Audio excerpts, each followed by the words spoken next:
시간이 되었으므로 2021년 11월 7일 주일 예배를 주님께 올려드리도록 하겠습니다.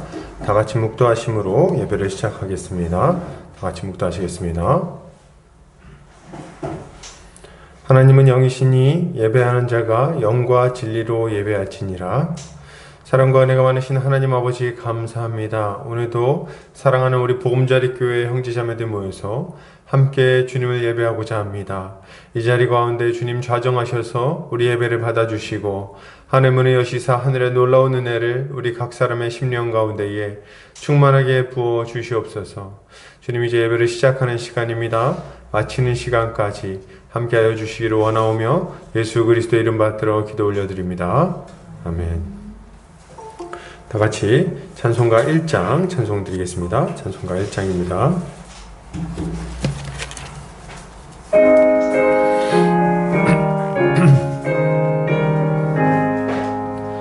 만복의 근원 하나님, 온 백성 찬송 드리고 저 천사여 찬송하세. 찬송 성부 성자 성령 아멘.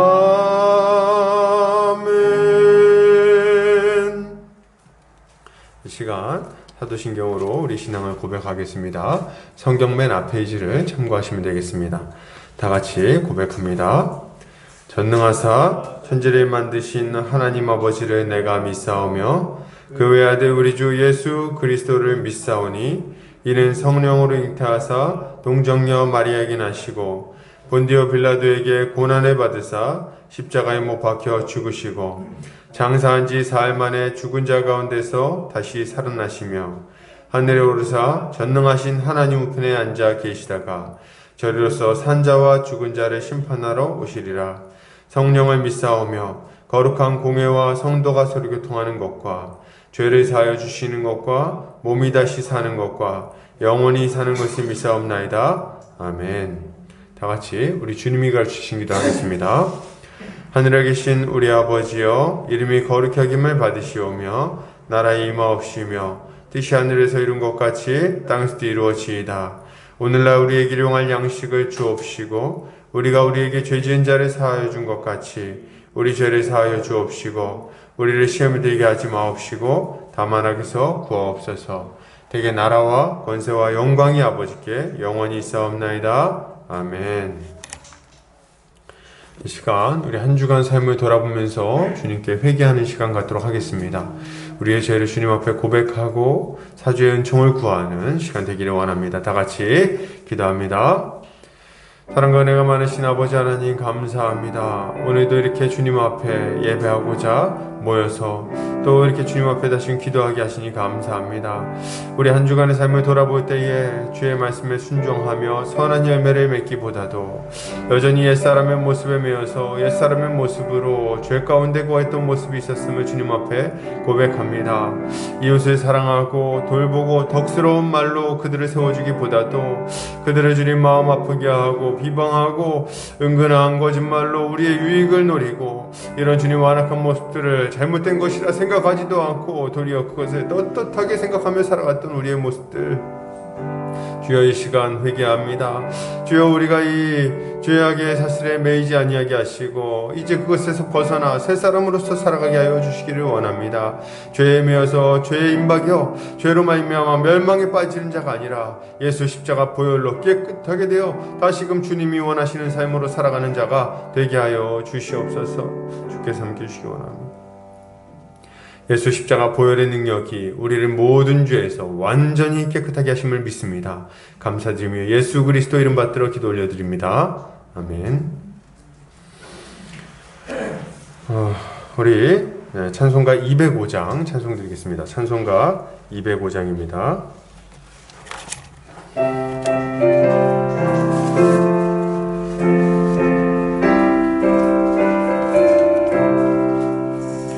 주 예수 크신 사랑 늘 말해주시오. 나 항상 듣던 말씀 또 들려주시오. 접해지 않는 천국 주 예수 계신 곳 나 밝히 알아듣게 또 들려주시오. 나 항상 듣던 말씀 나 항상 듣던 말씀 주 예수 크신 사랑 또 들려주시오. 아침에 이슬방울 쉬 사라짐같이 내 기억 부족하여 늘 잊기 쉬우니 잘 알아듣기 쉽게 늘 말해주시오. 날 구속하신 사랑 또 들려주시오. 나 항상 듣던 말씀 나 항상 듣던 말씀 주 예수 크신 사랑 또 들려주시오.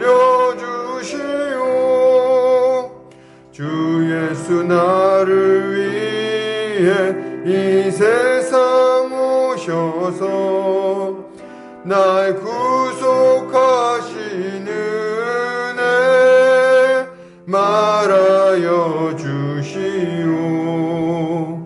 나 같은 사람 위해 주 보혈을 흘렸네. 이 복스러운 말씀 또 들려주시오. 나 항상 듣던 말씀 나 항상 듣던 말씀 주 예수 크신 사랑 또 들려주시오. 이 세상 헛된 영화 날 미혹할 때에 주 예수 크신 사랑 늘 들려주시오. 천국의 빛난 영광 내 눈에 비칠 때 주 예수 크신 사랑 또 들려주시오. 나 항상 듣던 말씀 나 항상 듣던 말씀 주 예수 크신 사랑 또 들려주시오. 아멘. 이 시간 우리를 대표해서 백인 성도님 나오셔서 기도해 주시겠습니다.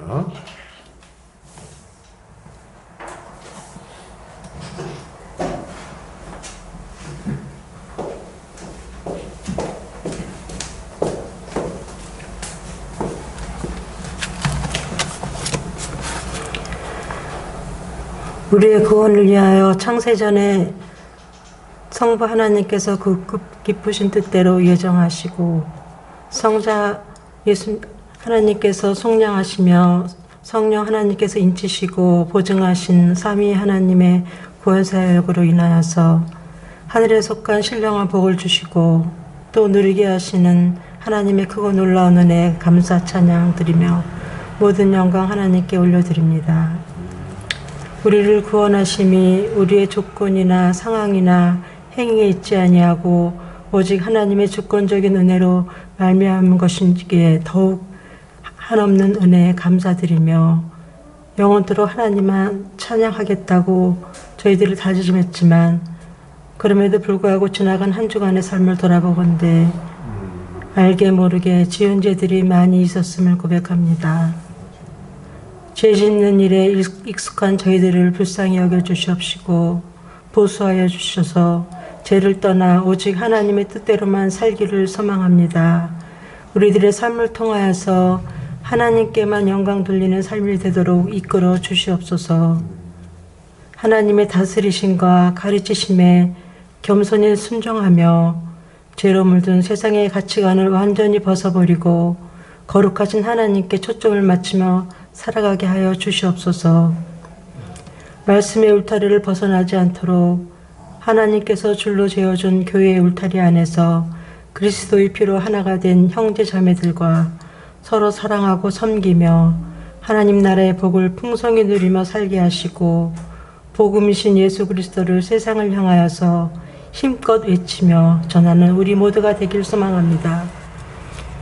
하나님께서 피로 값주고 사신 보금자리 교회 위에 주님께서 사랑하시고 귀하게 여기시는 성도들을 불러 모아 주셔서 함께 하나님께 예배드리며 사랑의 교제를 하게 하시니 감사를 드립니다. 하나님의 은혜를 사모하며 예배의 자리에 나오기 위하여 먼 길 마다하지 않고 기쁨으로 나온 성도들에게 크신 은혜 충만히 내려주시고 각자 교회로서의 세상에 나아가 빛과 소금의 직분을 잘 감당하여 선한 행실로서 하나님의 자녀임을 드러내며 영생의 소망을 품은 자께 살아가게 하여 주시옵소서. 자라는 어린 영혼들을 지키시고 돌보아 주셔서 하나님의 보호하신 가운데 건강하고 씩씩하게 자라나게 하시며 진리의 말씀으로 잘 양육되어져서 장차 하나님 나라와 이 나라에 기이 쓰여지는 일꾼들 다 되게 하여 주시옵소서. 이 시간 단위에 세우신 안종현 담임 목사님을 통하여서 하나님의 말씀을 듣고자 합니다. 목사님께 영육간의 강건함을 주시고 지혜와 계시의 영으로 더욱 충만하게 하사 복음의 말씀을 정확하고 풍성하게 선포하고 가르치게 하여 주시옵소서.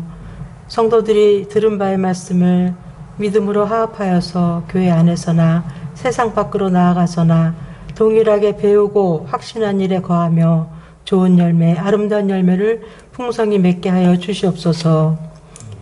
협력 목회하시는 안정호 목사님께도 은혜와 능력의 말씀으로 충만케 하셔서 맡겨진 사역을 통하여서 많은 영혼들이 복음을 접하게 하시고 주께로 돌아오는 영혼들이 날마다 더하게 하심으로 인하여 귀한 사역을 힘있게 기쁨으로 감당하게 하여 주시옵소서. 모든 말씀 감사드리옵고 예배하는 시간 성령님께서 예배 드리는 자와 분위기까지도 친히 주장하여 주시기를 간절히 빌고 소원하며 길이요 진리요 생명이신 예수 그리스도의 이름으로 기도드립니다. 아멘.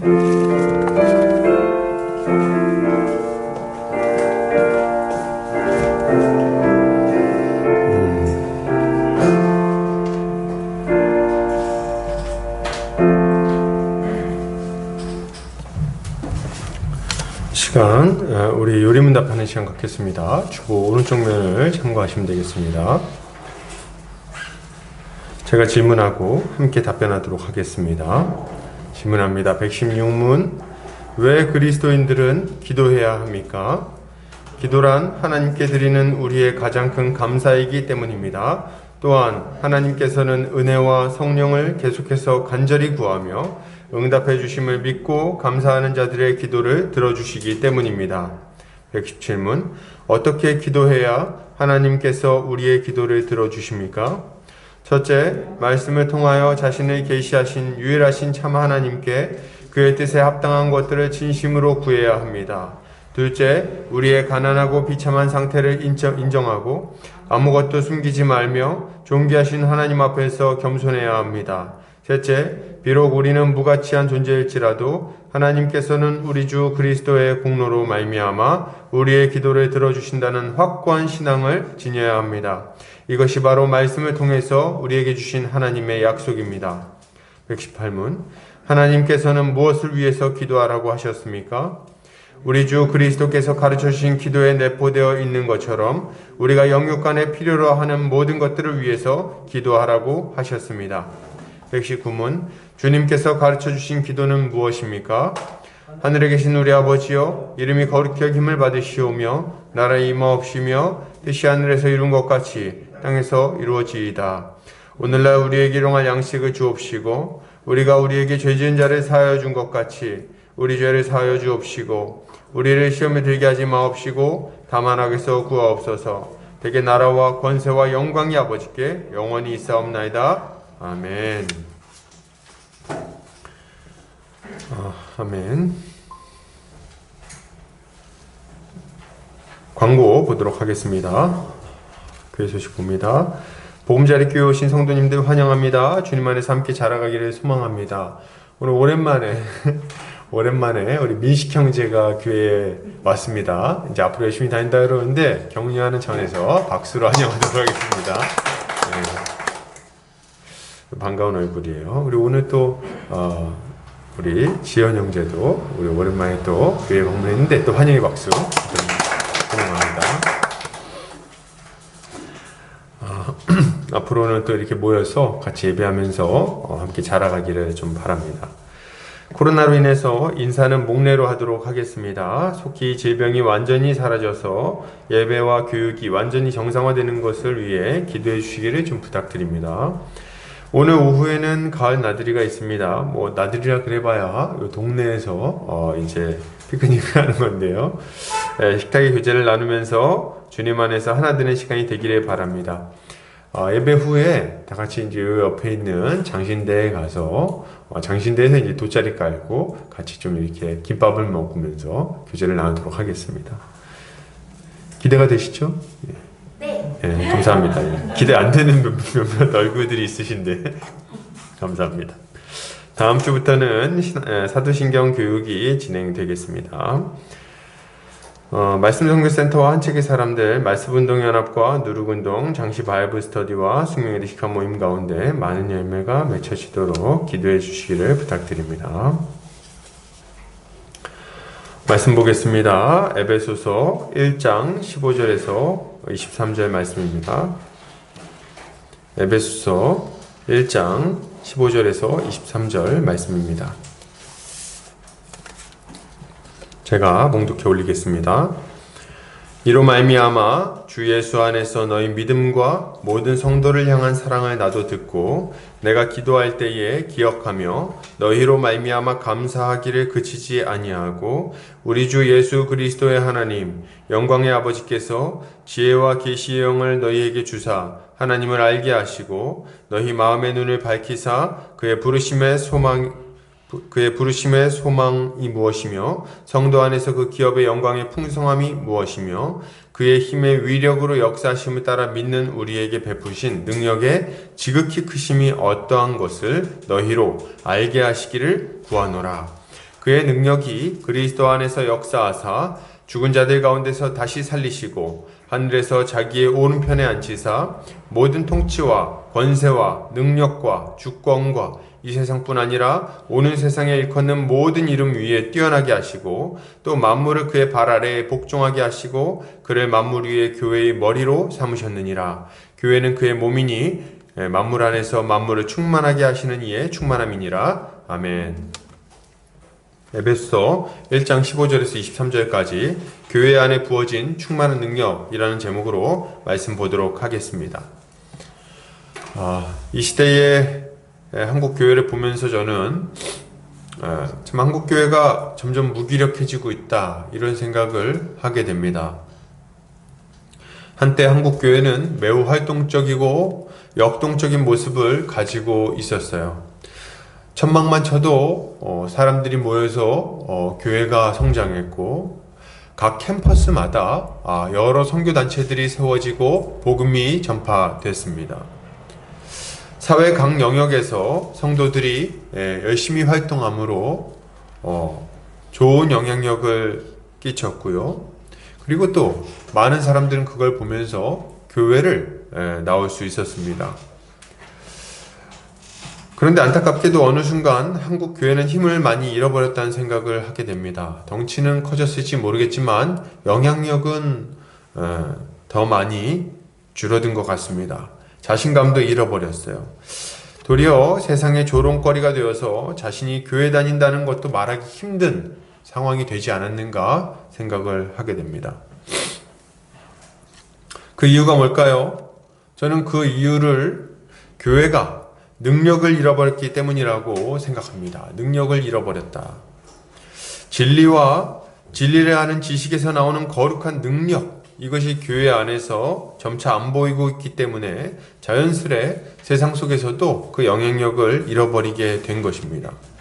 그렇다면 교회가 다시 건강한 모습을 찾고 힘있게 사명을 감당하기 위해서는 어떻게 해야 될까요? 어떻게 해야 될까요? 오늘 본문을 통해서 이에 대해서 함께 살펴보려고 합니다.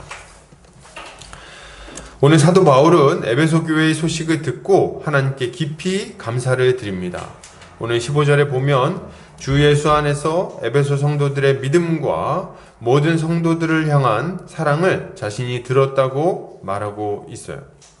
그리고 그것으로 인해서 하나님께 기도할 때에 그들을 기억하며 그들로 인해 하나님께 감사하기를 그치지 않는다고 말하고 있죠. 감사를 그치지 않는다. 이건 무슨 말입니까? 기도할 때마다 그 이름을 부르고 기도할 때마다 하나님께 감사한다는 이야기를 하고 있는 거예요. 감사합니다. 하나님 누구누구 성도, 우리 에베소 교회 누구누구 주님 감사합니다. 이렇게 계속 기도가 나오는 거죠. 감사하는 기도가 막 튀어나오는 거예요. 정말 감사했던 것 같아요. 그러면 사도 바울은 왜 이렇게 감사했을까요?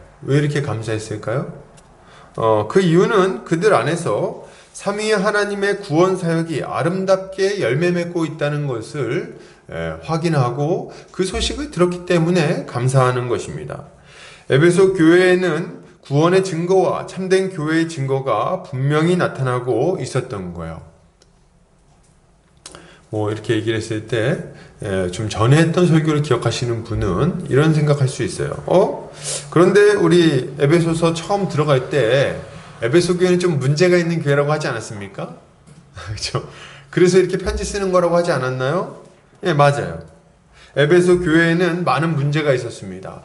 유대인과 이방인 사이에 분열과 다툼이 있었고, 또 하나 되지 못하고 파당을 가르고 각자 자기를 위해 살아가는 모습이 있었습니다. 그리고 그들 안에는 여전히 옛사람의 더러운 모습이 남아 있었고, 가정 안에서의 문제와 직장 안에서의 문제와 부모 자식 간의 문제가 있었어요. 그런 여러 문제들이 에베소 교회에는 여전히 있었다는 말입니다. 그런데 그럼에도 불구하고 사도 바울은 그들을 참된 교회의 증거를 가지고 있는 자들이라고 생각했어요. 그 이유가 뭘까요? 그 이유는 그들 안에 그들이 살아있다는 증거, 그들이 참된 교회라는 최소한의 증거가 있었기 때문에 그렇습니다. 그들 안에 그런 부족한 모습이 있었지만 그 부족한 모습과 함께 그 참된 교회의 증거가 나타나고 있었기에 사도 바울은 그들이 죽은 자가 아니요 살아있는 자요 또 죽은 교회가 아니라 살아있는 교회라고 여긴 것입니다. 그래서 삼위 하나님의 구원 사역으로 말미암아 세워진 이 교회로 인해 하나님께 감사하고 있었던 거죠. 이걸 볼 때 여러분, 우리 어떤 교회를 보면서 이렇게 생각하시면 안 돼요. 야, 이 교회가 참 이런저런 문제가 있구나. 그러니까 저 교회는 가짜야. 이렇게 얘기하면 됩니까? 안 됩니까? 안 된다 이거죠. 안 된다. 여러분, 우리는 교회가 좀 다소간의 문제가 있다 할지라도 그 안에 참된 생명력, 참된 살아있는 교회의 증거, 이런 것들이 나타난다면 그 교회를 죽은 교회로 여기거나 혹은 가짜로 부르거나 아니라고 생각하면 안 된다는 거죠. 자, 그렇다면 이들이 살아있다는 증거, 에베소 교회가 참된 교회라는 증거는 도대체 뭐였을까요? 그 증거는 뭡니까? 그것은 바로 오늘 본문에 나오는 것처럼 믿음과 모든 성도들에 대한 사랑이 나타나는 거였습니다. 자, 우리 15절 같이 한번 읽어볼까요? 자, 시작. 이로 말미암아 주 예수 안에서 너희 믿음과 모든 성도를 향한 사랑을 나도 듣고. 사도 바울이 이걸 들었어요. 사도 바울이 들으니까 에베소 교회에 믿음이 있다는 거예요. 참된 신앙 고백이 있었다. 그리고 그들이 이 믿음에 합당한 사랑의 열매가 지금 나타나고 있다. 이 소식을 들은 거죠. 그걸 듣고 이들이 살아있다는 것을 사도 바울이 알고 감사했던 것입니다. 하나씩 좀 살펴보면 먼저 이 에베소 교회에는 믿음이 있었어요. 바른 믿음, 참된 믿음이 있었습니다. 참된 신앙 고백이 있었다는 말을 하는 거예요. 요한계시록에 보면 에베소 교회를 이렇게 평가하고 있습니다. 계시록 2장 2절에서 3절입니다. 주보 뒷면을 참고하시면 됩니다. 내가 내 행위와 수고와 내 인내를 알고 또 악한 자들을 용납하지 아니한 것과 자칭 사도라 하되 아닌 자들을 시험하여 그의 거짓된 것을 내가 드러낸 것과 또 내가 참고 내 이름을 위하여 견디고 게으르지 아니한 것을 아노라, 이렇게 평가를 하고 있습니다. 주님은 에베소 교회가 수고하고 인내했다고 말하고 있어요. 그리고 악한 자들을 용납하지 않고 자칫 사도라 하되 아닌 자들을 시험하여 그 거짓을 드러냈다고 말하고 있습니다. 그걸 분별했어요. 이것은 에베소 교회가 거짓 교리를 가르치는 거짓 선생들을 분별해내고 참된 복음을 따르고자 했다는 것을 알려주고 있는 것입니다. 이것을 볼 때 에베소 교회 안에는 올바른 복음이 선포되고 있었고 그에 대한 믿음의 고백이 있었다는 것을 알 수 있는 거예요. 또한 에베소 교회는 모든 성도들에 대한 사랑도 가지고 있었습니다. 그러니까 진리를 가지고 진리로 이렇게 분별해내는 능력을 가지고 있었을 뿐 아니라 그들 안에 이 진리에 합당한 열매가 맺혀지고 있었다는 거예요. 자, 모든 성도들에 대한 사랑. 이 사랑이 왜 중요합니까? 사랑이야말로 그들의 믿음이 참되다는 것을 확실하게 보여주는 증거가 되기 때문에 그렇습니다. 사도 바울은 에베소 교회의 모든 성도를 향한 사랑이 나타났다고 말하고 있는데 이것은 아마 사도행전 2장에 나오는 초대 교회의 모습이 이 에베소 교회 안에도 나타났던 것으로 우리가 생각할 수 있습니다. 그럼 사도행전 2장에 어떤 모습이 나타났죠? 사도행전 2장에는 보면은 이제 사람들이, 우리 성도들이 모이기를 힘썼고, 첫째로, 그리고 사도의 가르침을 받았으며 서로 교제하고 떡을 떼었어요. 그리고 기도하기를 아주 힘썼죠. 그뿐 아니라 이들은 과부를 구제하는 일에 힘썼고 교회 안에 약자를 돌보는 사역을 열심히 했습니다. 아주 열심히 했어요. 그 결과 교회 안에는 가난한 자가 없어지는 믿기 힘든 일이 벌어지는 것을 볼 수 있었던 거예요. 정말 놀랍지 않습니까? 교회 안에서 막 모이기를 힘쓰고 서로 기도하고 말씀을 나누고 떡을 떼고 같이 막 뜨겁게 사랑하면서 이렇게 살아가니까 그 안에서 심지어는 가난한 자가 없어지는 일까지 막 발생하는 거예요. 교회 안에 다툼이 줄어들고 미워하는 일이 줄어들고 가난 가운데 고통받는 이들이 서로 도움으로 말미암아 없어지는 겁니다. 지금 초대 교회의 성도들은, 특별히 에베소 교회의 성도들은 주님의 말씀처럼 서로 사랑함으로 자신들이 예수 그리스도의 제자임을 아주 확실하게 드러내고 있는 거예요. 주님은 말씀하십니다. 요한복음 14장 21절입니다. 같이 읽겠습니다. 나의 계명을 지키는 자라야 나를 사랑하는 자니 나를 사랑하는 자는 내 아버지께 사랑을 받을 것이요 나도 그를 사랑하여 그에게 나를 나타내리라. 아멘. 자, 뭐라고 말합니까? 나의 계명을 지키는 자라야 나를 사랑하는 자다. 나를 사랑하는 자는 계명을 지킨다. 그리고 그는 아버지께 사랑받을 것이고 나에게도 사랑받을 것이다. 이렇게 얘기를 하는 거죠. 그러면 우리 주님의 계명은 뭡니까? 우리 주님의 계명, 또 이렇게 말씀하세요. 요한복음 13장 34절. 새 계명을 너희에게 주노니 서로 사랑하라. 내가 너희를 사랑한 것 같이 너희도 서로 사랑하라. 예, 우리 주님이 주신 계명이 뭐예요? 서로 사랑하라는 거예요. 서로 사랑해라. 그러니까 서로 사랑하는 것이 그들이 예수님을 사랑하는 증거가 되고 그들이 참된 믿음을 가지고 있다는 분명한 증거가 된다는 겁니다. 우리는 이것을 보면서 참된 교회가 어떤 성격을 가지고 있는지를 분명히 알 수가 있어요. 그게 뭡니까? 첫째로는 참된 교회는 진리를 배우고 확신하고 그 안에 거하는 교회입니다. 이게 참된 교회예요. 복음을 알고 그것을 믿는 교회를 말하는 거죠. 만약 어떤 교회가 참된 교회라면 그 교회는 부지런히 복음을 전파하고 가르칠 거예요. 온 성도들이 다 같이 배우기를 힘쓸 것이고 그것을 통해서 하나님과 그분의 은혜에 대해서 알아갈 것입니다. 배우기를 아주 힘쓸 거라는 거예요. 그리고 이것을 입으로 고백하겠죠. 여러분, 입으로 고백한다는 건 무슨 말입니까? 그냥 이렇게 듣고 끝나지 않는다는 거예요. 복음을 듣고 그것을 말할 수 있을 정도로, 또 심지어는 잘못된 가르침이 들어왔을 때 그것을 분별할 수 있을 정도로 진리를 분명하게 알고 고백한다는 것을 의미하는 겁니다. 그런 능력을 가져야 된다는 거예요. 뭐 이렇게 교회 안에 보면은 이래도 흥 저래도 흥 뭐 이렇게 하시는 분들이 있을 수 있는데 안 됩니다. 그래서 안 되는 거예요. 그래서 이렇게 얘기해도 좋고 저렇게 얘기해도 좋고 이래도 아멘 저래도 아멘. 그래서 누가 율법주의를 얘기해도 아멘이고, 누가 와가지고 신비주의를 얘기해도 아멘이고, 누가 와가지고 이단 사설을 얘기해도 아멘이고 말이죠. 그러면은 그것은 참된 교회의 모습을 갖추었다고 말하기 어렵습니다. 그것은 잘못된 모습인 거예요. 어떤 상황에서도 진리를 분명히 알고 선포하고 분별할 수 있는 것이야말로 참된 교회의 모습이라고 말할 수 있는 것입니다. 둘째로 참된 교회는 진리에 합당한 열매가 나타나게 되어 있습니다. 반드시 나타나요, 여러분. 진리에 합당한 열매가 나타납니다. 어떤 교회가 살았는지 아니면 죽어 있는지를 보려면 그 교회 성도들이 서로 사랑하는지를 보면 알 수 있습니다. 만약 그 교회가, 어떤 교회가 서로 사랑하고 돌보고 서로를 위하고 위로하고 챙기고 서로 이렇게 함께 하기를 애쓴다면, 그렇다면 그 교회는 예수님을 사랑하는 참된 교회라고 말할 수 있습니다. 네, 그러면 참된 교회인 거예요. 그러면 살아있는 교회인 거예요. 그 모습이 없다면 어떻습니까? 서로 관심도 없고 서로 위로하지도 않고 격려하지도 않고 돌보지도 않고 연락도 안 하고 그런다면 어떻습니까? 그러면 이제 그 교회는 참된 교회라고 말하기 어려운 거죠. 그런 면모를 갖췄다고 말하기 어려운 거죠. 여러분, 우리 보금자리 교회 안에 이런 참된 믿음의 모습이 나타나야 되겠습니다. 두 가지. 뭡니까? 첫 번째, 진리를 믿는 믿음이 있어야 된다. 그 믿음의 고백이 있어야 된다. 두 번째 뭡니까?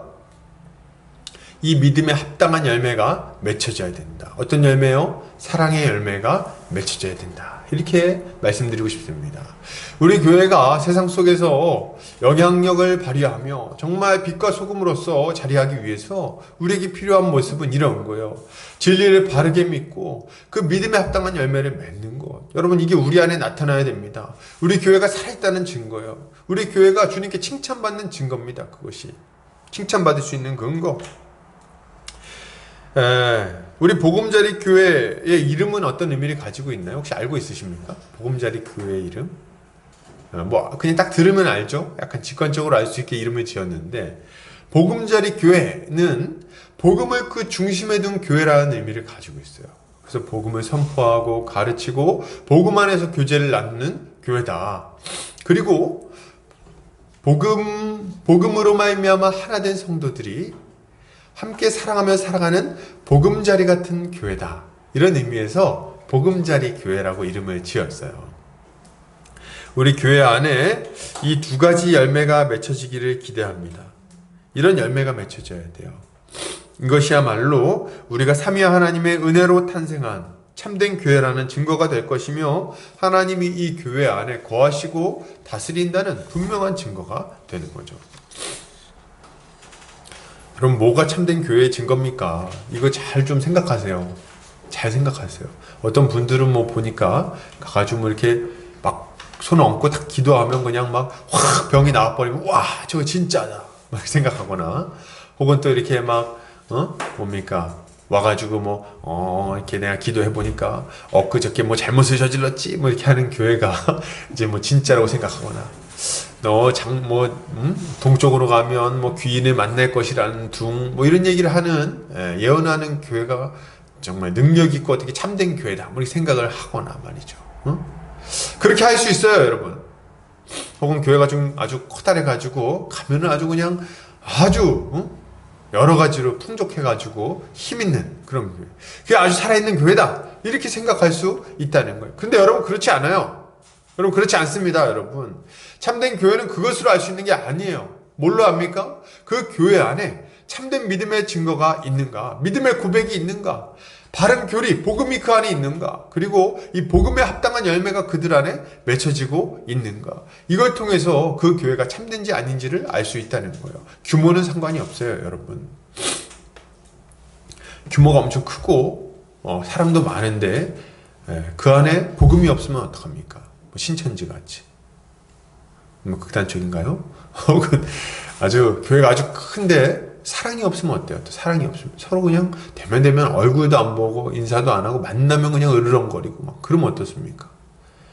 그 교회에 정말 참된 교회의 어떤 열매들이 맺혀지고 있다고 볼 수 있습니까? 아니, 그럴 수 없는 거죠. 우리는 우리 교회 안에 그 열매가 있는지를 살펴보고 이런 교회의 열매가 맺혀지는 것을 위해서 우리가 힘써야 될 거예요. 자, 그렇다면 이런 교회, 참된 교회의 모습을 계속해서 유지하고 더 풍성하게 나타내기 위해서는 어떻게 해야 될까요?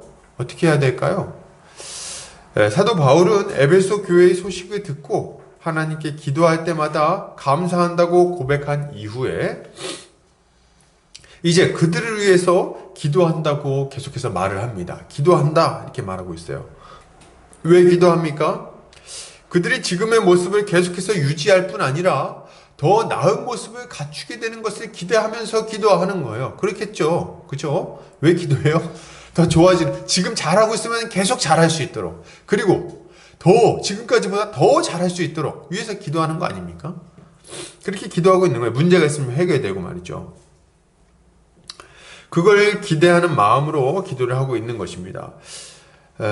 그래서 사도 바울이 기도하는데 어떤 기도를 합니까? 에베소 교회가 하나님과 하나님이 베푸신 은혜에 대해서 더욱 확실하고 풍성하게 알게 해주시기를 간구합니다. 다시 뭘 구한다고요? 알게 해주시기를 구합니다. 알게 해주시기를. 하나님이 그들에게 지혜와 계시의 영을 부어주셔서 그들이 하나님이 베푸는 은혜와 능력이 무엇인지를 알게 해주셨으면 하는 마음으로 간절히 기도한다는 거예요. 그들이 지금까지 잘하던 모습을 계속 잘하고 앞으로 더 풍성한 열매를 맺게 하기 위해서 하나님의 은혜를 더 풍성하게, 분명하게, 확실하게 알게 되기를 원한다고 기도한다는 거예요. 자, 왜 그렇습니까? 그 이유는 분명해요. 하나님이 베풀어 주신 은혜가 무엇인지를 알 때 그것을 더 풍성하게 누릴 수 있을 뿐만 아니라 그 은혜에 합당한 삶을 살아갈 수 있기 때문에 그렇습니다. 그래서 하나님이 우리를 부르신 소망이 무엇인지 알아야, 교회에 가지고 있는 그 소망, 그 청사진이 뭔지를 알아야, 앞으로 어떤 모습으로 변화되기를 원하시는지를 알아야, 그래야지 교회 안에서 그런 것을 추구하며 살 수가 있어요. 그리고 우리 안에 어떤 능력이 주어졌는지를 알아야 어떡합니까? 그걸 알아야지 그 능력을 활용해서 그 능력을 믿음으로 그렇게 살려고 애쓰게 돼 있다는 거예요. 그래서 이걸 알게 해달라고 그렇게 간구하는 겁니다. 자, 그러면 알게 해주시기를 간구한다고 했는데 좀 구체적으로 뭘 알게 해주시기를 구하고 있습니까? 할 때 우리 보면은 우리 17절, 18절 말씀입니다. 17절, 18절, 19절 말씀 다시 한번 읽어볼게요. 우리 주 예수 그리스도의 하나님, 영광의 아버지께서 지혜와 계시의 영을 너희에게 주사 하나님을 알게 하시고 너희 마음의 눈을 밝히사 그의 부르심의 소망이 무엇이며 성도 안에서 그의 기업의 영광의 풍성함이 무엇이며 그의 힘의 위력으로 역사하심을 따라 믿는 우리에게 베푸신 능력의 지극히 크심이 어떠한 것을 너희로 알게 하시기를 구하노라. 이렇게 얘기를 하고 있어요. 그래서 세 가지로 정리를 해볼 수 있는데요. 첫째로는 뭡니까? 부르심의 소망이 무엇인지를 알게 해주시는 것. 둘째는 뭡니까? 그 기업의 영광의 풍성함이 무엇인지를 알게 하시는 것. 세 번째는 뭡니까? 베풀어 주신 능력의 지극히 크심이 어떠한지를 알게 해주시는 것. 이 세 가지라고 말할 수 있는 거예요. 자, 그럼 첫째로 사도 바울은 우리를 부르신 부르심의 소망이 무엇인지 알게 해주시기를 구하고 있습니다. 왜 부르심의 소망을 알아야 되죠? 이 부르심의 소망이 무엇인지 알 때, 이 부르심의 소망을 가지고 있을 때 우리는 세상 사람들처럼 헛된 것을 소망하면서 살아가지 않고 거룩하고 복된 것을 소망하며 살아갈 수 있기 때문에 그렇습니다. 그게 뭔지 알아야 돼요. 그러면 부르심의 소망은 뭘까요? 하나님이 우리를 부르신 소망은 뭡니까? 우리 부르심의 소망은 우리를 거룩하고 흠이 없는 하나님의 자녀로 삼으셔서 하나님 나라를 기업으로 주신다는 소망이에요. 이게 부르심의 소망입니다. 우리 앞에 에베소 1장 3절부터 14절에서도 좀 살펴봤던 내용인데요. 우리 주님이 그것을 우리에게 주실 것이라는 소망이다. 여러분, 우리는 원래 어떤 자들이었습니까? 이 부르심의 소망을 알려면 우리가 어떤 자들이었는지를 좀 생각해야 돼요. 어떤 자들이었냐면 우리는 죄와 비참 가운데 살아가던 자들이었어요. 원래 우리는 하나님과 원수가 돼서 그분을 대적하며 살던 자들이고, 그 결과 영원한 멸망이 예비되어 있던 자들이죠. 아무리 발버둥 쳐도 우리 자신의 힘으로는 도무지 이런 비참한 현실에서 벗어날 수 없던 자들 말이죠. 우린 죄를 끊어낼 능력도 없었고, 하나님이 원하시는 의를 행할 능력도 없었고, 죄의 대가를 지불할 능력도 없었어요. 그런 능력이 아무것도 없었어요. 우린 영적으로 완전히 파산한 자들이었습니다. 죄에 완전히 짓눌려서 하나님의 심판을 기다릴 수밖에 없던 자들인 거예요. 우리가 그런 자들이야 이거죠. 죄 때문에. 그런데 여러분, 하나님이 이런 우리를 불러주셨어요. 우리 이름을 불러주셨습니다. 멸망의 구렁텅이 가운데 뒹굴면서 고통스러워하며 살고 있던 우리, 죄와 비참에 빠져가지고 도무지 헤어나오지 못하던 우리를 위해서 우리 주님이 이 땅에 오셨고, 우리의 이름을 불러주셨다는 거예요. 종현아! 이렇게 불러주셨다는 거예요. 와라! 이렇게 불렀다는 거예요. 이름을 불러서 어떻게 합니까? 이름을 불러서 거기서 빠져나오게 하시는 거예요. 거기서 건져내시는 거예요. 그리고 어디로 들어가게 하십니까? 그 복된 하나님 나라의 백성이 되어 그 하나님의 다스림에 들어가 그 복을 누리며 살아가게 만들어 주셨다는 거예요. 이것이 부르심의 소망입니다. 로마서 1장 6절에서는 뭐라고 말합니까? 주님이 사도들만 부른 게 아니다. 우리도 불렀다. 이렇게 얘기를 하고 있어요. 너희도 그들 중에서 예수 그리스도의 것으로 부르심을 받은 자니라. 우리도 예수 그리스도의 것으로 부르심을 받았어요. 우리는 하나님의 것이 아니었죠. 마귀 거였죠. 근데 하나님이 불러주셨다는 거예요. 그 결과 우리는 어떤 소망을 갖게 됐습니까? 우리는 죄에서 벗어나게 됐어요. 예수께서 죄값을 지불해 주셨으므로 우리는 자유의 몸이 됐습니다. 또한 주님은 우리를 새로운 피조물로 빚어주셔서 하나님께 순종하며 살아가는 하나님의 친백성이 되게 만들어 주셨어요. 그래서 이제 우리는 지옥에서 벗어나 하나님 나라에 들어갈 소망을 가지게 된 것입니다. 이것이 우리가 알아야 될 부르심의 소망인 거죠. 이걸 좀 알아야 돼요. 이제 내가 이 죄 가운데 빠져가지고 비참하게 살다가 멸망하는 자가 아니구나. 나에게는 소망이 있구나. 영원한 하나님 나라에 들어가 그곳에서 하나님과 동행하며 그 복을 누릴 소망이 있구나. 이걸 알아야 된다는 거죠. 둘째로, 사도 바울은 뭘 알게 되기를 구합니까? 그 기업의 영광의 풍성함이 무엇인지를 알게 해주시기를 구하고 있어요. 그 기업의 영광의 풍성함. 이 기업이 뭘까요? 기업. 삼성 뭐 이런 거 아니죠? 뭡니까 이 기업? 이 기업은 유업 혹은 유산 뭐 이렇게 얘기할 수도 있는데, 이것은 우리 창세기 1장에서 하나님 창조하셨던 그 하나님 나라를 말하고 있는 거예요. 하나님 나라. 하나님께서 예비하시고 또 창조하신 하나님 나라. 하나님이 다스리시고 그분이 창조한 그분의 백성이 그분의 그 풍성한 창조 세계에서 마음껏 사랑하며 복을 누리며 안식을 누리며 살아가는 그 나라가 바로 하나님 나라 아닙니까? 이 나라를 우리에게 유업으로 주신 거예요. 이 나라는 우리 주님이 우리 하나님께서 이 세상을 창조하실 때 이 땅에 있었지만 인간의 범죄로 말미암아 유보되게 되었죠. 그런데 예수 그리스도의 오심으로 말미암아 다시금 회복되어 다시금 이 땅에서 시작되게 되었고, 주님의 재림으로 말미암아 완성될 것입니다. 이것이 어떻게 이미 시작됐다고 말할 수 있습니까? 이 하나님 나라가 어떻게 이미 시작됐고 어떻게 이미 우리에게 주어진다고 말할 수 있죠? 예수 그리스도의 다스림으로 말미암아 그 일이 이루어집니다. 말씀을 통해서 이루어지는 우리 주님의 통치로 우리는 그 복을 누리며 살아갈 수 있게 된 거죠. 그리고 결국에는 어떻게 됩니까?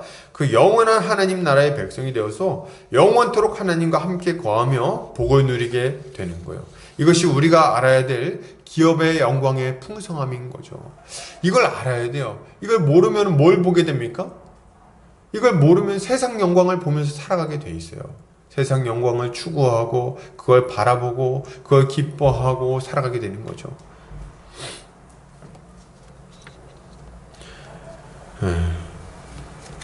자, 셋째로 우리에게 알려주시는 것이 무엇입니까? 사도 바울은 하나님께서 우리에게 베푸신 능력의 지극히 크심을 알게 해주시기를 간구하고 있어요. 우리에게 베푸신 능력의 지극히 크심, 이것을 알게 해주시기를 구하노라. 왜 이걸 알아야 됩니까?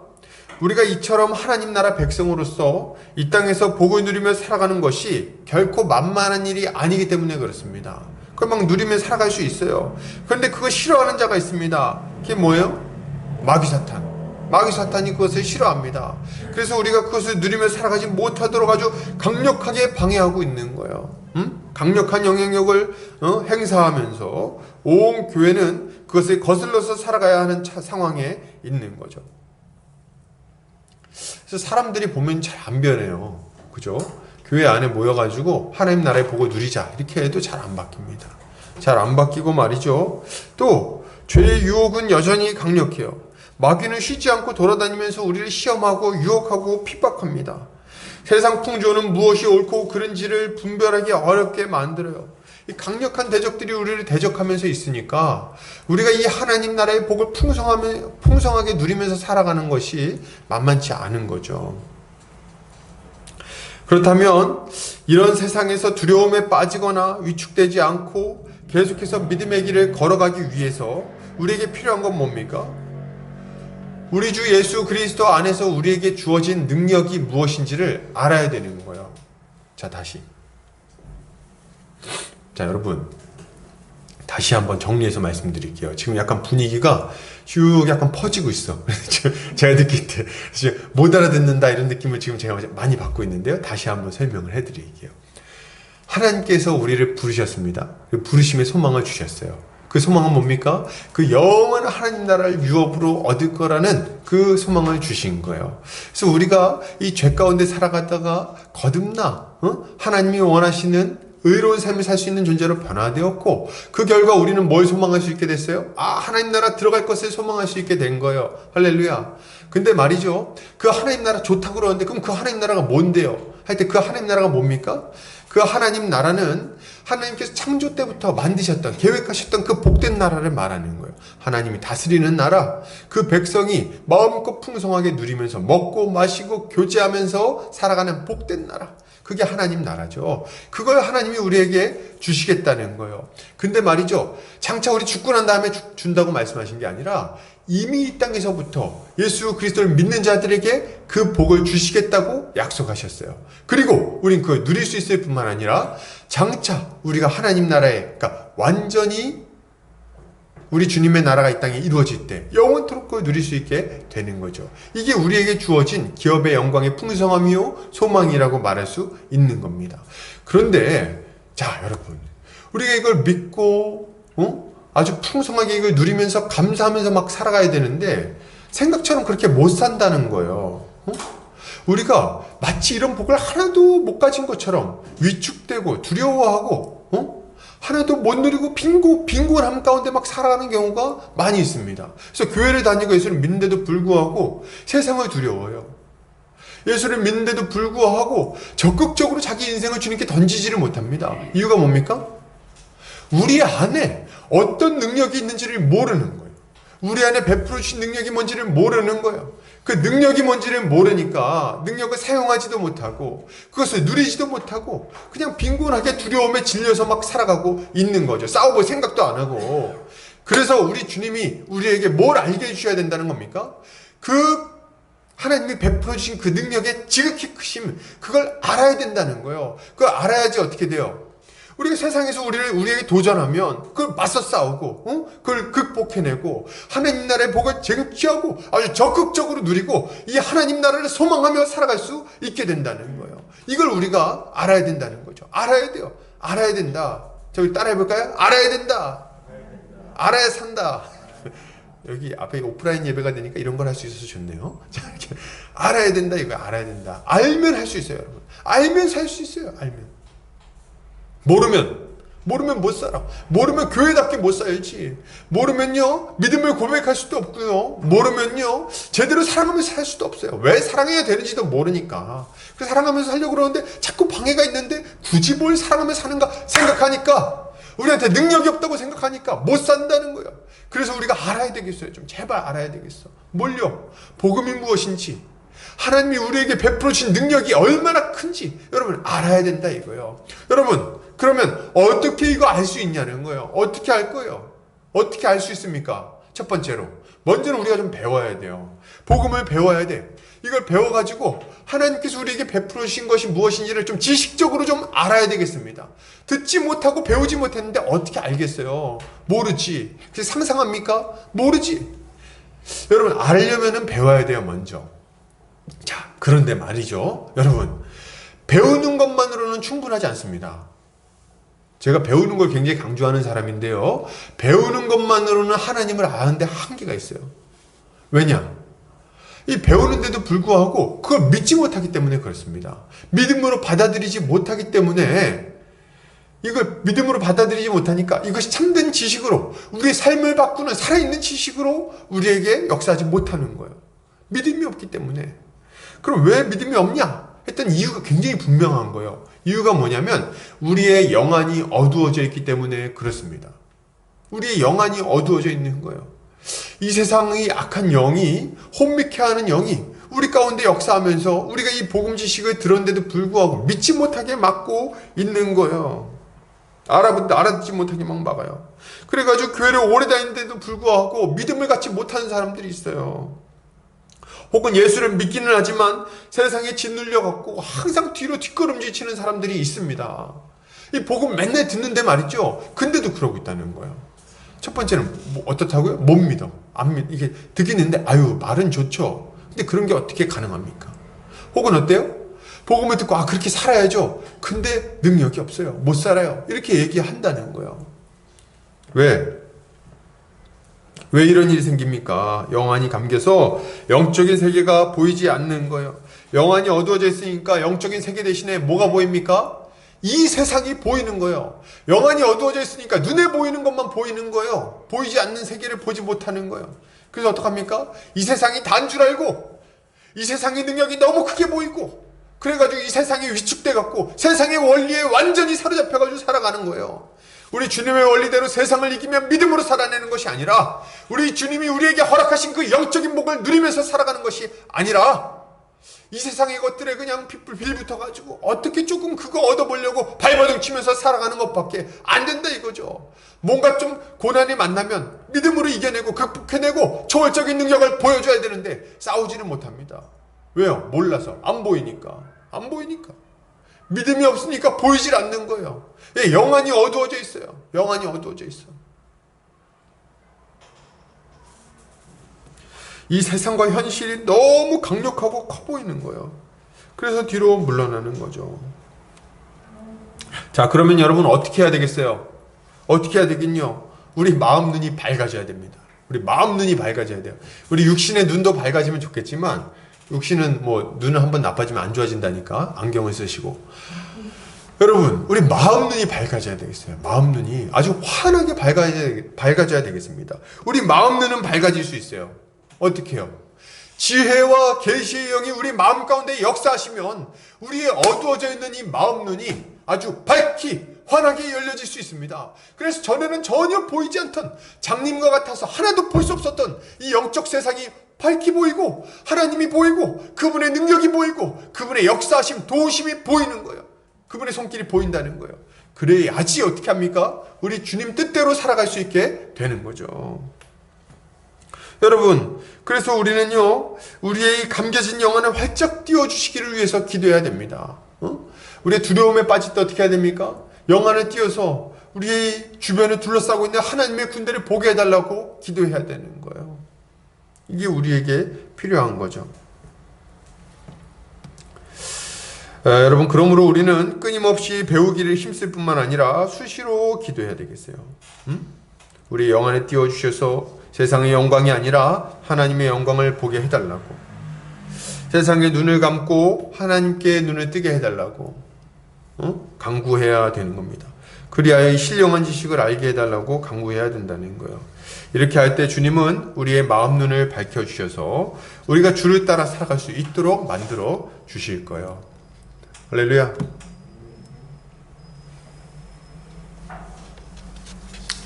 자, 그러면 우리에게 베푸신 하나님의 능력은 구체적으로 무엇입니까? 뭘까요? 사도 바울은 19절부터 하나님이 우리에게 베푸신 지극히 크신 능력이 무엇인지를 설명하기 시작합니다. 우리가 그렇게 능력이 많아요? 그게 뭔데요? 이렇게 물어볼 때 그 능력을 설명한다는 거예요. 그 능력은 하나님께서 그리스도께 베푸신 능력인데 그 능력이 지금 교회 안에 충만하게 역사하고 있는 거예요. 그리스도께 베푸신 능력이다. 사도 바울은 이 능력이 그리스도를 죽은 자들 가운데서 다시 살리신 부활의 능력이라고 설명을 하고 있습니다. 우리 20절 같이 한번 읽어볼까요? 자, 시작. 그의 능력이 그리스도 안에서 역사하사 죽은 자들 가운데서 다시 살리시고 하늘에서 자기의 오른편에 앉히사, 이렇게 얘기하고 있어요. 죽은 자들 가운데서 다시 살리셨다. 그 능력이, 우리에게 주어진 능력이 그리스도를 살리신 그 능력이다. 그 부활의 능력이다. 이렇게 얘기를 하고 있는 거죠. 여러분, 이것은 단순히 죽은 자가 다시 살아났다는 정도로 이해해서는 여러분 안 되겠어요. 죽은 자가 그냥 살아났다 이렇게만 얘기해서는 안 됩니다. 그 정도로 이해하면 안 돼요. 분명 죽은 자가 살아나는 것은 대단한 일이지만 예수 그리스도의 부활은 어떤 임사 체험한 사람들이 살아난 것과 같은 그런 종류의 살아남이 아닙니다. 그렇게 아니에요. 숨이 멎었다가 다시 숨을 쉬게 되었다, 이런 종류의 부활이 아닙니다. 그럼 부활에 대해서 이렇게 오해하시는 분들이 있는데 전혀 그렇지 않아요. 예수 그리스도는 이전과 같은 모습으로 살아나신 것이 아니라 완전히 새로운 피조물로서 영광스러운 몸을 가지고 다시 살아나셨어요. 그리고 이것을 통해서 하나님의 능력을 보여주셨죠. 이에 대해서 신학자 F.F. 브루스라는 분이 있는데 이렇게 말했어요. 그리스도의 죽음이 하나님의 사랑을 보여주는 탁월한 증거라면 그리스도의 부활은 하나님의 능력을 보여주는 탁월한 증거이다. 이렇게 얘기를 하고 있어요. 그래서 그분의 부활이 그분의 능력을 보여주고 있는 거예요.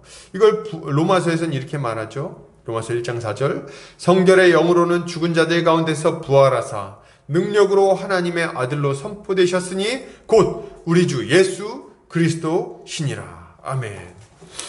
구약에서 하나님의 아들 혹은 하나님의 아들들은 하나님께서 창조하신 피조세계를 다시금 온전하게 회복시키는 사역을 감당하는 자로 묘사가 되고 있습니다. 그런 자로 기대가 되는 거예요. 그래서 하나님의 아들이 오면 이 망가진 이 피조세계를 다시금 온전하게 회복시키실 거야. 이게 계속해서 구약에 있었던 기대라는 거예요.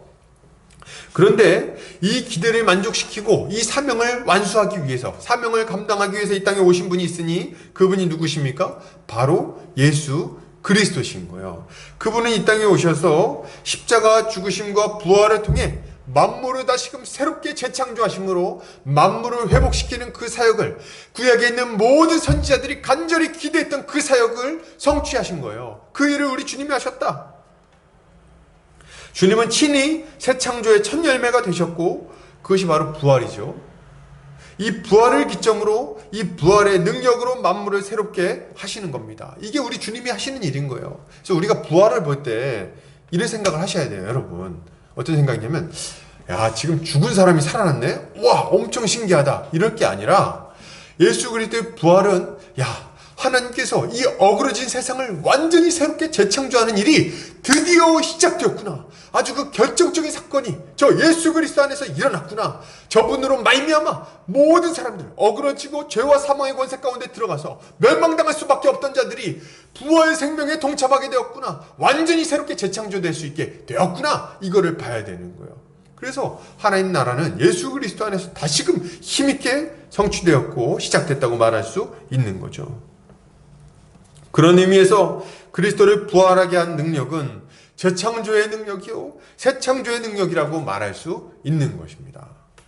또한 이 능력은 예수 그리스도를 하나님 우편에 앉히셨고 모든 통치와 권세와 주권과 오는 세상에 일컫는 모든 이름 위에 뛰어나게 하셨어요. 21절. 모든 통치와 권세와 능력과 주권과 이 세상뿐 아니라 오는 세상에 일컫는 모든 이름 위에 뛰어나게 하시고, 이렇게 얘기하고 있습니다. 이것은 그리스도께서 이 세상 임금인 마귀를 그 마귀의 권세, 이 세상 권세 잡은 자, 그 강력한 자들 완전히 무릎 꿇리시고 그를 무장해제 시키셨다는 것을 말하고 있는 거예요.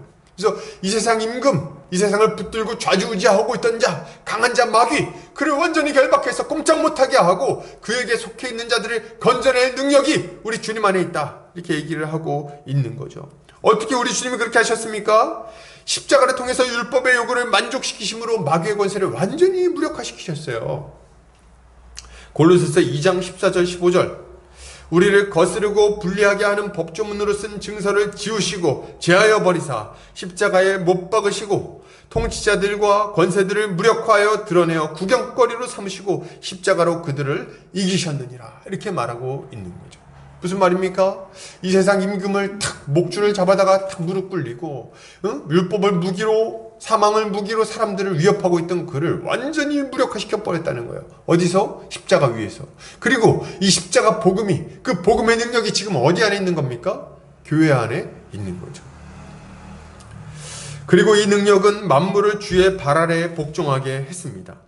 이 능력이 예수를 하나님 보좌에 앉히셨을 뿐만 아니라, 하나님 보좌 우편에 앉히셨을 뿐만 아니라 만물을 다스리는 권세를 준 거예요. 이 표현은 그가 하나님의 통치권을 위임받아서 만물을 질서 있고 조화롭게 다스리신다는 것을 분명하게 보여주고 있어요. 그런 의미에서 예수 그리스도 안에 있는 능력은 만물을 통일시켜서 하나님께 복종시키시는 능력이라고도 할 수 있는 것입니다. 이러한 충만한 능력이 예수 그리스도 안에 주어져 있는 거예요. 예수 그리스도 안에. 자, 근데 제가 지금 막 열심히 얘기를 했는데 제가 왜 예수 그리스도의 그 능력에 대해서 이렇게 얘기를 많이 하는 겁니까? 예수님이 능력 있는 거 우리가 다 아는데 왜 이 얘기 하냐는 거예요.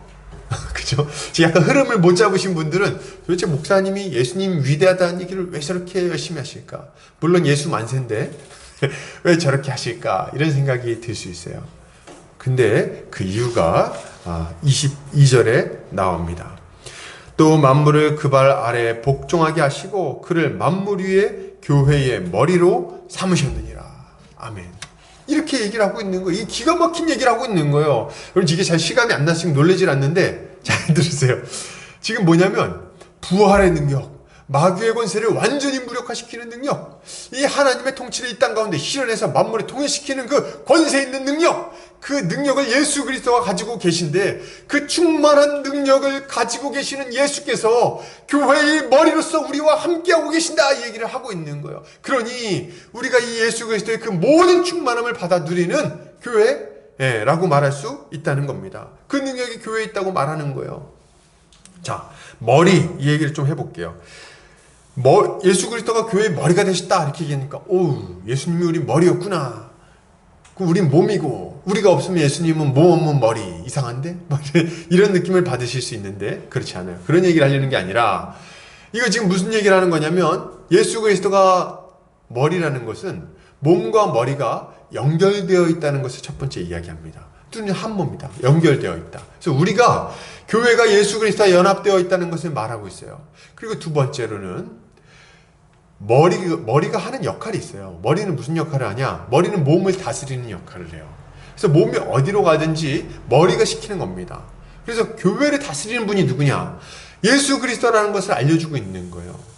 교회의 주인이자 교회를 다스리시는 분, 교회와 함께 하시는 분, 연합되어 있는 분, 그게 누구냐? 예수라는 거죠. 그리고 그게 다가 아니에요. 여기 한 가지 더. 성경은 머리와 몸이라는 이 비유를 통해서 뭘 알려주냐면 머리로부터 모든 좋은 것이 몸으로 공급된다는 것을 알려줍니다. 그래서 예수 그리스도가 우리의 머리가 되시고 우리가 그의 몸이라는 것은 예수 그리스도 안에 있는 모든 충만한 것, 그 모든 좋은 것이 우리에게로 그대로 전해진다는 것, 그 공급된다는 것을 이야기하고 있는 거예요. 예수 그리스도가 이상을 생각해보면 그리스도가 교회의 머리가 되셨다는 표현은 그리스도께서 교회의 머리가 되심으로 교회를 다스리실 뿐만 아니라 교회와 함께 하시고 교회의 모든 필요를 충만하게 공급하신다는 것을 이야기하고 있는 겁니다. 그래서 23절에서 뭐라고 말합니까? 교회는 그의 몸이니 만물 안에서 만물을 충만하게 하시는 이의 충만함이니라. 이렇게 얘기를 하고 있는 거예요. 예수 그리스도 안에는 무엇이 있습니까? 충만함이 있어요. 온 우주 만물을 다스릴 수 있는 그 충만한 능력이 예수 그리스도 안에 있습니다. 그 모든 좋은 것이 예수 그리스도 안에서 충만하게 거하고 있어요. 그런데 감사하게도 이 예수 그리스도는 교회의 머리십니다. 이 예수 그리스도께서 그 모든 충만함을 우리 교회에 충만하게 부어주고 계신 거예요. 할렐루야. 그러니 교회는 어떤 능력을 가지고 있습니까? 첫째로 그 예수 그리스도 안에 있는 부활의 능력이, 이 예수 그리스도 안에 있는 그 부활의 능력이 교회 안에 있는 거예요. 부활의 능력이.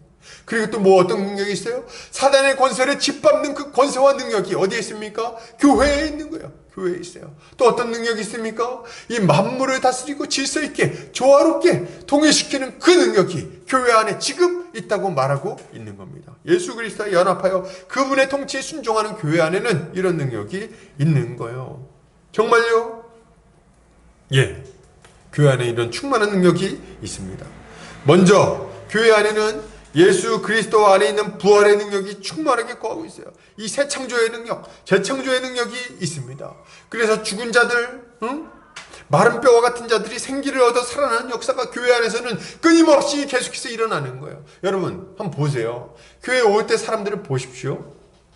그래서 교회 다니는 사람들 보면 처음부터 좋은 사람들이 아니에요.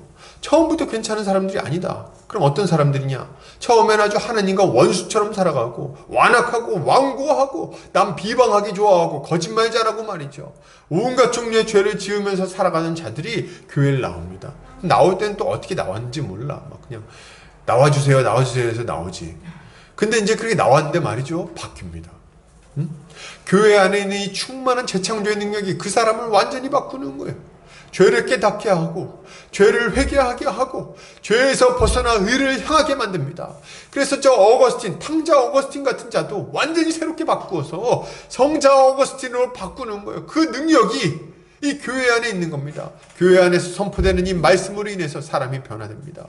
이 말씀으로 인해서 사람이 정말 놀라운 인격을 갖추게 되는 거예요. 다른 이들을 위해 자기 인생을 드릴 수 있을 정도로 인격적인 존재로, 아주 거룩한 존재로, 죄를 멀리하고 다른 사람을 위하여 자기 자신을 내어주는 존재로 바뀌게 된다는 거예요. 이런 일이 막 나타난다. 그래서 이 새로워진 자들을 보면요, 우린 이런 고백이 나올 수밖에 없어요. 고린도후서 5장 17절, 그런즉 누구든지 그리스도 안에 있으면 새로운 피조물이라. 이전 것은 지나갔으니 보라 새 것이 되었도다. 보라 새 것이 되었도다. 여러분 교회를 나오면 새 사람이 됩니다. 새 것이 됩니다. 소망 없던 인생이 소망 있는 인생으로 바뀝니다. 새로워진다는 거예요. 그 문제도 해결되겠죠. 당연히 사람이 바뀌는데 인생이 바뀌어요. 여러분 깡패같이 살던 자가 완전히 뒤바뀌어가지고 이 세상에서 정말 존경받는 인물로 바뀌게 됩니다. 그래서 와가지고 사람들이 물어보죠. 아니 도대체 어떻게 이렇게 인생이 바뀌었습니까? 그렇게 방탕하게 살던 사람이 어떻게 이렇게 되셨습니까? 그렇게 깡패처럼 다른 사람들 패고 다니던 사람이 어떻게 이렇게 바뀌신 겁니까? 그럼 얘기하죠. 오직 우리 주 예수 그리스도의 은혜 외에는 내가 이렇게 바뀐 것을 설명할 수 있는 도리가 없습니다. 그 부활 생명이 내 안에 지금 있습니다. 얘기를 하는 거죠. 여러분 교회 안에 이런 능력이 있는 거예요. 또한 교회는 마귀의 권세를 이길 능력을 가지고 있어요. 마귀는 지금도 우는 사자처럼 두루다니면서 교회를 위협합니다. 때로는 위협에 그치지 않고 잔인하게 교회를 핍박하기도 해요. 그러나 우리가 기억할 것은 그럼에도 불구하고 교회가 패배하거나 망하지 않는다는 거예요. 마귀가 우리를 아무리 유혹해도, 마귀가 우리를 아무리 핍박해도 교회는 망하지 않습니다. 잠시 넘어질지는 몰라도 다시 일어날 수 있어요. 그 결과 우리는 궁극적으로 승리하는 자들이 되는 거예요. 또한 우리가 마귀를 대적하면 마귀는 우리를 견뎌내지 못합니다. 마귀를 대적하라 그리하면 너희를 피하리라 성경에서 말하고 있어요. 우리가 마귀를 대적하면요, 마귀의 권세는 지리멸리에 무너질 수밖에 없습니다. 여러분 사도행전을 좀 보시기 바랍니다. 마귀가 아주 열심히 교회를 핍박합니다. 교회를 막아섭니다. 복음이 전파되지 못하도록 막아서고 그들이 거룩하게 살지 못하게 계속해서 유혹하고 시험거리들을 줍니다. 그럼에도 불구하고 그 안에 살아있는 능력이 계속해서 역사함으로 말미암아 마귀의 권세는 꼼짝 못하고 무너지는 것들을 우리가 보게 되는 거예요. 교회는 계속해서 승리합니다. 승리하고 또 승리하고 또 승리하고 전진하고 또 전진해서 결국에는 정말 이 땅에 편만하게 퍼질 때까지 성장해 나가는 것을 우리가 보게 되는 거죠. 그래서 마태복음 16장 18절에서 우리 주님이 이렇게 말씀하십니다. 또 내가 내게 이르노니 너는 베드로라. 내가 이 반석 위에 내 교회를 세우리니 음부의 권세가 이기지 못하리라. 이렇게 말하고 있어요. 사망의 권세가 우리를 이기지 못합니다. 사단의 권세가 교회를 이기지 못합니다. 온갖 종류의 핍박으로, 온갖 종류의 유혹으로 교회를 둘러싼다 할지라도 교회는 결코 무너지지 않습니다. 왜요? 우리 주님이 우리 안에 계시고 충만한 능력을 계속해서 공급하시기 때문에 그런 거예요. 자, 또한 교회 안에는 하나님이 맡기신 사명을 힘있게 감당하며 살아갈 수 있는 능력, 만물을 통일하는 능력이 드러납니다. 교회는 주님의 통치를 받으며 하나님께 영광 돌리는 거룩한 삶을 살 수가 있어요. 그래서 날마다 풍성한 성령의 열매를 맺으며 하나님께 영광을 돌리죠. 예, 맞아요. 하나님의 통치를 받으며 그분의 통치받는 백성의 합당한 열매, 그 믿음에 합당한 열매가 계속해서 맺혀집니다. 성령의 9가지 열매가 맺혀집니다. 사랑하고 인내하고 온유하고 충성하고 절제하고 말이죠. 이런 것들이 계속해서 맺혀집니다. 그래서 주변에 있는 사람들이 보면 우와 대단하다. 저긴 정말 빛과 같은 자들이구나. 빛의 자녀들이구나 하고 알 수가 있는 거예요. 뿐만 아니라 우리는 이 능력으로 우리 주변에 있는 자들에게 복음을 증거합니다.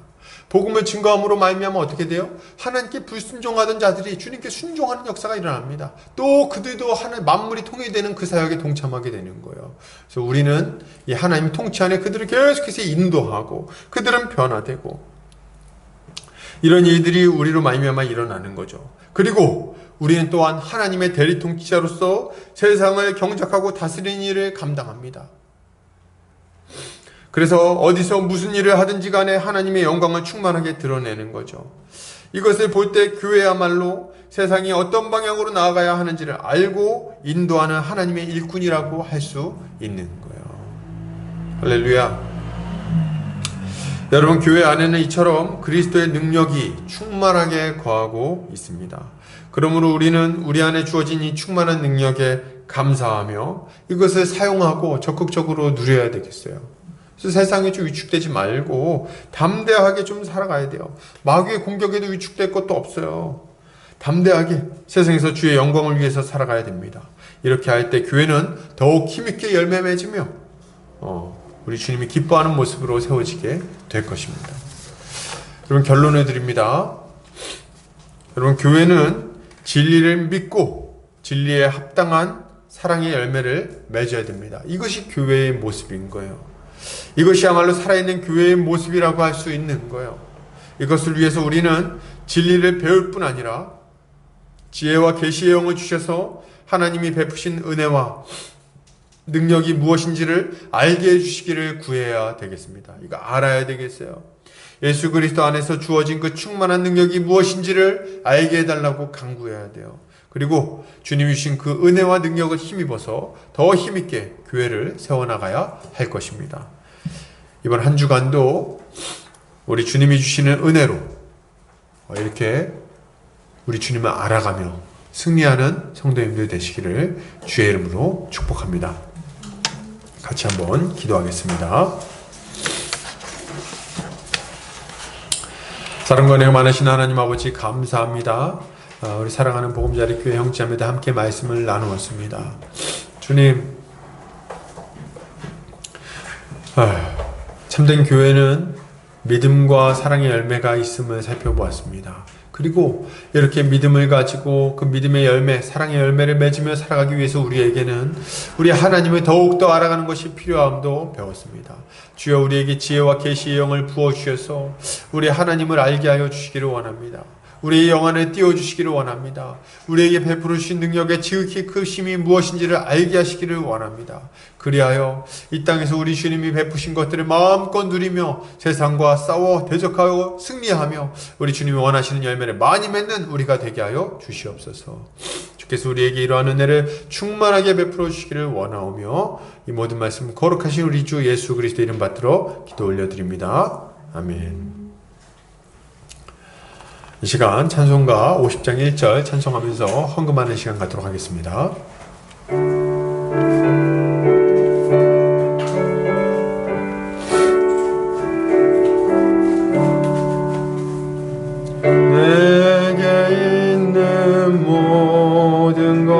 것을 아낌없이 드리네. 사랑하고 의지하며 주만 따라 살리라. 주께 드리네, 주께 드리네. 사랑하는 구주 앞에 모두 드리네. 아멘. 기도합니다. 사랑과 은혜가 많으신 하나님 아버지, 감사합니다. 주님 앞에 우리의 마음과 우리의 물질 그리고 우리의 인생을 올려드립니다. 주님 받으시고 주님 마음껏 사용하셔서 주의 몸된 교회를 힘있게 세워 주시옵소서. 우리 한평생 살아갈 때 주님이 주시는 것들로 만족하게 하여 주시고 넉넉하게 주셔서 우리 주변에 있는 자들을 잘 돕고 또 교회를 잘 세우는 사명을 감당하게 하여 주시옵소서. 주님 아버지, 우리 보금자리교회 성도들 믿음을 위하여 기도합니다. 주님이 어려운 시기 가운데 믿음 약해지지 아니하도록 주께서 붙들어 주시고 날마다 더 견고한 믿음을 가지고 살아갈 수 있도록 주님 함께하여 주시옵소서. 주님 은혜 베풀어 주시기를 원합니다. 또한 아버지, 우리 보금자리교회 성도들 그리고 가족들 가운데에 육신이 연약한 자들이 있습니다. 몸이 아픈 자들이 있습니다. 주께서 불쌍히 여겨주시고 치유의 손길로 만져주셔서 온전히 회복될 수 있도록 주님 함께하여 주시옵소서. 성령의 충만한 치유의 역사가 일어나기를 원합니다. 함께하여 주시옵소서. 또한 아버지, 간절히 원하옵기는 우리 보금자리교회 모든 성도들 이런저런 주님 기도의 제목들이 있습니다. 진로의 문제와 가정의 문제와 또 재정의 문제와 또 여러 가지 우리에게 주님 다 알 수 없는 그런 문제들 주님께서 다 알고 계시오니 주께서 이 문제들을 친히 살펴보시고 자 주님 그들의 기도의 제목들 가운데 응답하여 주시옵소서. 문제를 해결하여 주시옵소서. 주께서 함께 해주시기를 원합니다. 또 주님 아버지, 우리 보금자리교회 어린 성도들 주님께서 붙들어 주시고 주님 이들이 날마다 믿음 안에서 자라가서 다음 세대를 감당할 만한 하나님의 좋은 일꾼으로 잘 세워지게 하여 주시옵소서. 주께서 함께 해주시기를 원합니다. 이제는 예수 그리스도의 은혜와 하나님 아버지의 극진하신 사랑하심과 성령의 감화 감동 교통인도 충만하신 은혜가 이제 믿음의 열매를 맺으며 서로 사랑하며 살아가기로 결단하는, 또 우리 주님이 우리에게 베푸르신 은혜가 무엇인지를 풍성하게 알아 그에 합당한 열매를 맺기로 결단하는 모든 형제자매들 머리 위에 이 보금자리 교회 위에 이제로부터 영원까지 함께 있을지어다. 아멘.